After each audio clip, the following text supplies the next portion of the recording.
7월 마지막 주입니다.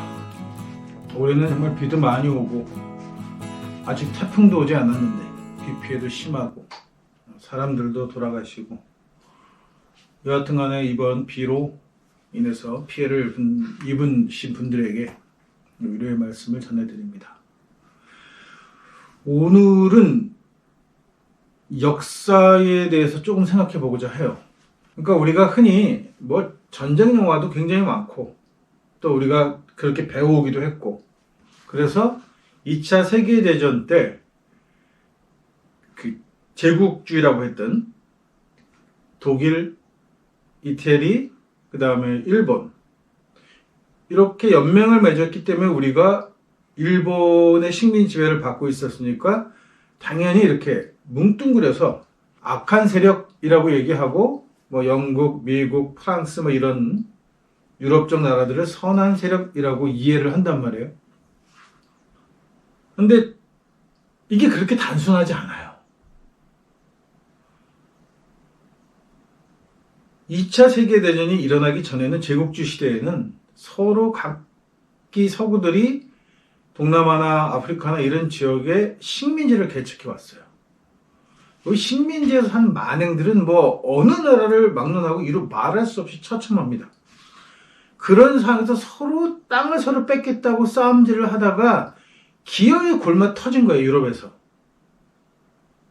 독일이 1차 세계대전 때 또 같은 짓을 하다가 한번 전쟁에 졌고 만회해보려는 욕심에 또 한 번 전쟁을 일으켜서 2차 세계대전이 되고 2차 세계대전 초기까지 정말 독일하고 치열하게 싸웠던 거는 소련이에요. 유럽은 아니고. 유럽은 뭐 그냥 알다시피 프랑스는 거의 전투 한 번 안 하고 그냥 내주다시피 하고 영국이야 바다 하나 건너가니까 그게 만만치 않아서 영국이 남아있었던 거지 뭐 이렇다하게 유럽 쪽에서는 독일하고 싸울 의지가 없었어요.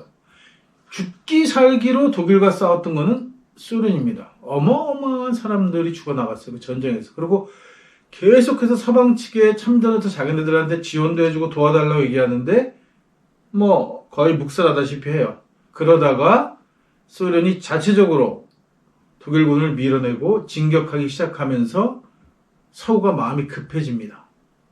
영국, 프랑스, 미국이죠. 그래서 뭐 노르만디 상륙작전다고 하면서 부랴부랴 뒤늦게 전쟁에 참여한 감이 없지 않아요.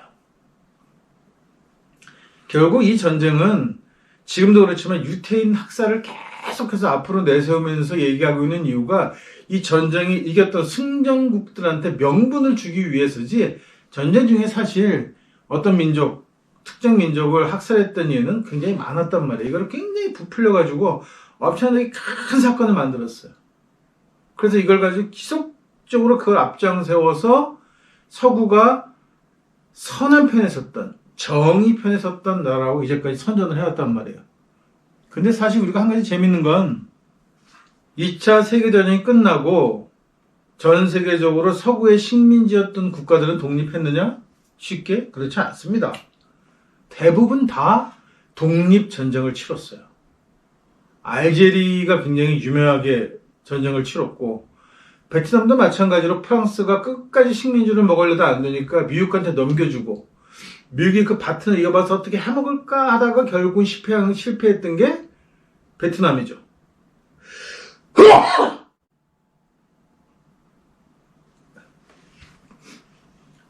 결국은 2차 대전이 끝난 후에도 서구는 식민지였던 지역에 대한 욕심을 버리지 못했어요.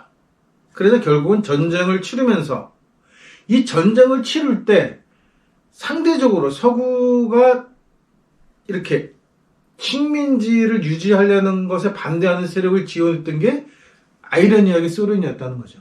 왜냐하면 반대편 세력이 있으니까 동서가 서로 냉전을 하면서 서로 견제하는 시기가 됐기 때문에 2차 대전 가장 큰 승전국은 소련과 미국입니다.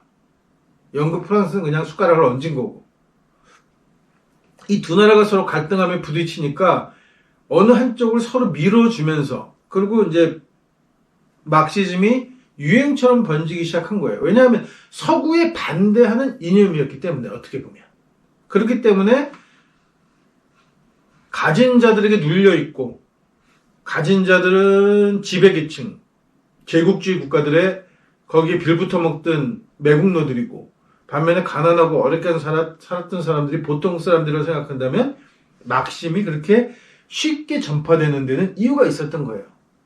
그리고 미국은 지속적으로, 미국, 영국 같은, 프랑스 같은 국가들은 지속적으로 독재 국가들을 지원해 줍니다.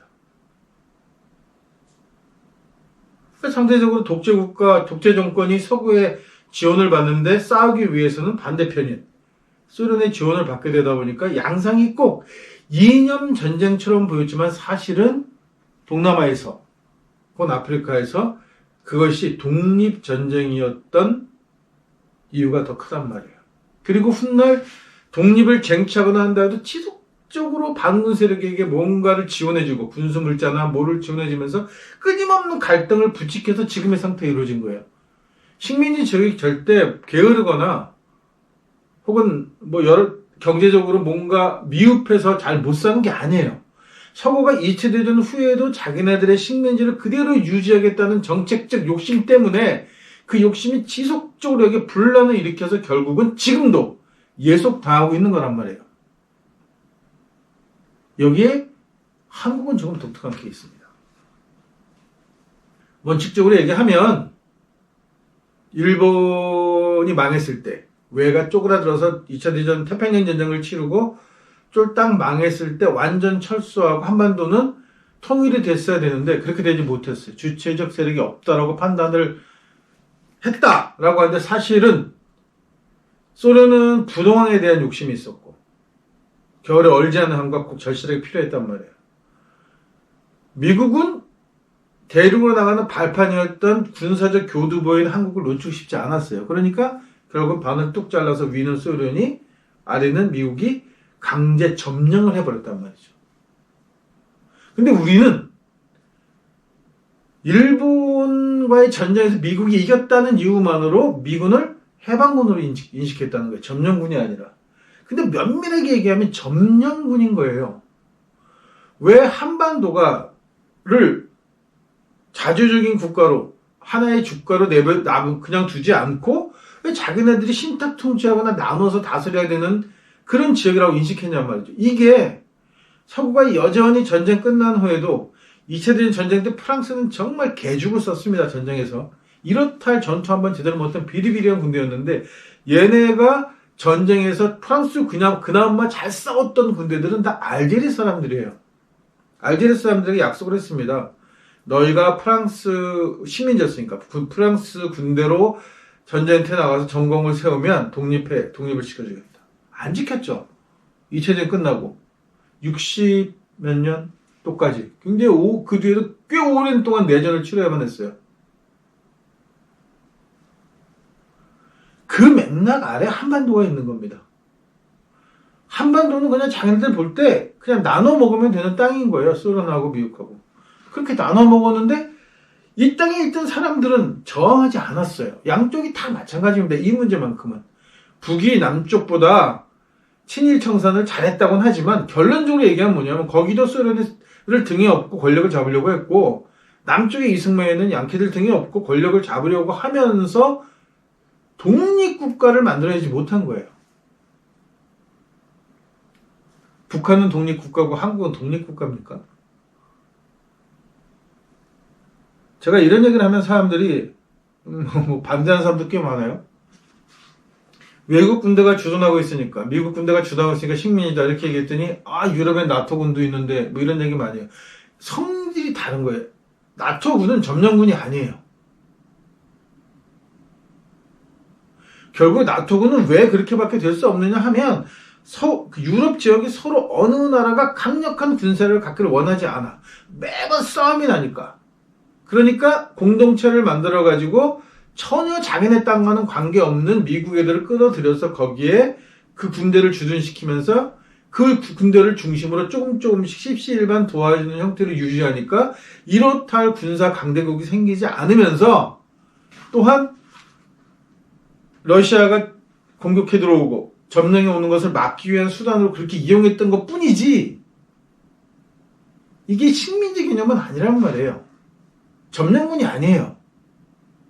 반면에 한국은 미군정은 점령군이었습니다. 제발 역사를 가리키는 사람들이 거짓말은 하지 말았으면 좋겠어요. 해방되고 미 군정이 들어왔을 때 걔네들이 한국에서 펼쳤던 정책에 대한 그 자료들이 있단 말이에요. 얘네들은 일본 총독을 그대로 유지하고 싶어 했어요. 조선이란 나라는, 한국이란 나라는 개념 자체가 없었고 일본이 다스리는 것이 오히려 편하겠다. 자기네가 군사적 교두보를 만들고 이 국세 정세에서 소련과 중국을 견제하는데 훨씬 유리하겠다고 생각한 거예요. 오키나와에도 지금 미군 기지가 여전히 존재하잖아요. 그런 식으로 자기네들 방위 전략상 개념을 가지고 있었던 거지 한국을 독립시키겠다든가 뭐 한국에 대한 개념은 전혀 없어. 그냥 자기네들한테는 식민지였단 말이에요. 이거를 이승만이가 미국에 오래 살면서 양키들의 성질을 굉장히 잘 알고 잘 이용해 먹었어요. 이승만의 문제는 뭐냐 하면 당시 해방되고 한반도에서 가장 정치적인 영향력이 컸던 사람은 여운형입니다. 김구도 아니었어요. 백범 김구도 상해에서 임시정부로 활동만 했을 뿐이지 한반도에서 일본의 직접적인 식민지를 받고 있던 이 지역에서 버티면서 꽤나 정치적으로 좋은 입지를 갖고 있던 건 여운형이에요. 그래서 일본이 전쟁에 질 거라는 소리도 미리 알고 있었고, 그래서 전국적으로 인민위원회 같은 걸 만들어서 해방이 되면 전쟁이 끝나고 나서 일본군을 몰아내고 우리 민족이 자체적으로 어떻게 한반도를 치안을 유지하고 뭐 경제를 살리고 이런 것들 할 것인가에 대한 대비를 해놨던 거는 여운형이에요. 그런데 공산주의자잖아요. 사회주의자고. 그러니까 결국은 매장당한 겁니다. 암살당했죠.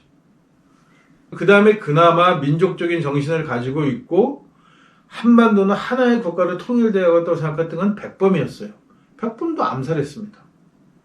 그리고 이승만이가 정권을 잡았는데 이 이승만이라는 이 인간은 철저하게 권력 중심적인 사고방식을 가진, 그러니까 자기에게 주어진 것은 하나님이 내게 준 축복의 선배라고 생각하는 전형적인 개신교 목사 또라이란 말이에요. 이 인간이. 그러니까 한반도가 민족을 위해서 우리가 어떤 결정을 해야 하고 어떤 결정이 우리 민족을 위해서 유리하겠다가 아니고 어떤 결정을 하면 내가 집권을 하고 내가 성공하는데 유리할 거냐 이렇게밖에 생각 안 했던 인물이란 말이에요. 교회가 선교하는 게 그렇잖아요. 교회만 성공하면 돼요. 그 지역에서. 다른 데는 다 빈민가인데 그 빈민가의 한쪽 구석에 땅을 사서 건물을 제일 번듯한 게 진 게 교회면 되는 거예요. 교인들이 판잣집에 살든 어디 살든 관심이 없어. 교회만 잘 짓고 교회만 편안하고 교회 시설이 최고면 최고인 거예요. 그게 그대로 반영되어 있는 게 이승만이라는 인물이란 말이죠. 그러니까 이 인간한테는 자기의 정치적인 걸림돌이 될 만한 민족주의적 성향을 가지고 있는, 한반도가 하나의 통일된 국가를 가져야 하고 외세의 침략이 아니고 자주적으로 독립해야 한다는 생각을 갖고 있는 사람들은 자기한테 정적인 거예요. 그러니까 반민특위도 해산시켰고 아주 철저하게 반공주의를 내세우면서 결국은 정치적인 역량을 갖고 있던, 그나마 정치적인 역량을 갖고 있는 사람들을 다 밀어내고 그 자리에 지금까지 그 일을 해왔다는 이유만으로 친일파들을 그냥 기억해서 사용하게 됩니다. 경제도 마찬가지고. 다 그냥 그 밑에서 일하던 쫄매한테 다 불화해줬어요. 이승만이가 지금 국부라는 칭호를 받고 그렇게까지 흠모하는 이유가 뭐냐 하면 한국 땅에 남아있던 잔존 일본이거나 혹은 거기에 부역했던 부역자들이거나 이 사람들이 먹고 살 수 있는 기반을 만들어준 건 이승만이에요. 그리고 그 기반으로 지금까지 부자고 잘 살고 있단 말이에요.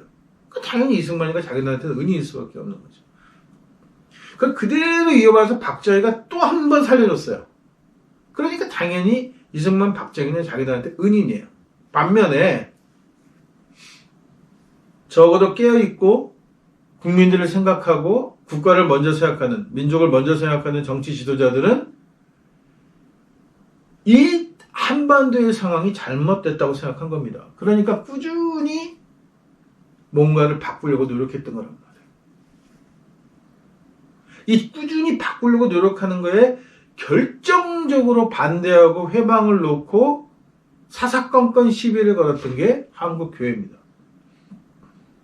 한국교회는 반공 이데올로기를 내세웠어요. 북한에서 마치 자기네들이 종교가 기독교라서 쫓겨내려온 것처럼 얘기했지만 사실은 일본에 붙어먹으면서 부자들이었고 지주들이었고 돈 많은 상인들이었고 했던 공산주의가 말하는 반동이었기 때문에 쫓겨내려온 거예요.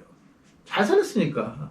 그러니까 모든 걸 뺏기고 내려오는 그 울분을 한국에 내려와서 교회에 모여서 그걸 하나의 그 결속력을 만들어내요. 그 반공 이데올로기를 쓰는 겁니다. 서북 청년회가 그랬고. 그렇게 하면서 이걸 앞장 세워서 철저하게 친미 성향을 띠고, 이 친미 성향이 결국은 친일 성향을 띠게 돼. 이게 왜냐하면 일본하고 미국은 아주 긴밀해요. 전쟁을 치르면서 치열하게 싸움을 태평양 전쟁을 했던 건 사실이지만 태평양 전쟁 이후에 미국과 일본은 거의 한 덩어리처럼 움직인단 말이에요. 한반도에 관한 일이라면 이 3자를 놓고 봤을 때 미국, 한국, 일본을 이렇게 놓고 봤을 때 미국과 일본은 같은 생각을 갖고 있어요. 한국만 맨날 다른 생각을 갖고 있는 거지. 그리고 한국이 뭔가 다른 생각을 가지고 자주적인 행동을 하거나 뭔가를 하려고 할 때 미국은 경제적인 조치를 취하거나 일본도 마찬가지로 제재를 취하면 거기에 앞장서 나서 이렇게 하면 나라가 망한다, 이렇게 공산주의가 되면 기독교인은 다 죽는다, 이런 헛소리를 하면서 반공 이데올로기를 앞에 내세우면서 철저하게 우리 민족이 자주적으로 설 수 있는 것을 방해해온 세력이 기독교란 말이죠. 그러니까 기독교는 당연할 수밖에 없는, 그럴 수밖에 없는 게 기독교에게는 한국 문화와 종교는 미신이고 야만이라는 걸 뿌리 깊게 처음부터 그렇게 시작했기 때문이에요. 이 문제가 무엇인가? 역사를 가리키는 사람들이 한국 교회 안에서 적어도 교회사를 배웠거나 역사를 공부했던 사람들이 진실을 이야기해야 합니다. 교인들과 어린아이들에게. 그래서 두 번 다시는 이런 일이 또 반복되지 않아야 하고 지금 이 엄청나게 쌓이는 이 문제를 어떻게든 해결하려는 노력을 해야 하고 첫 단추를 깨어내야 해요. 이런 식으로 가면 그냥 여기는 한반도는 그냥 쓰레기통이 되고 마는 겁니다.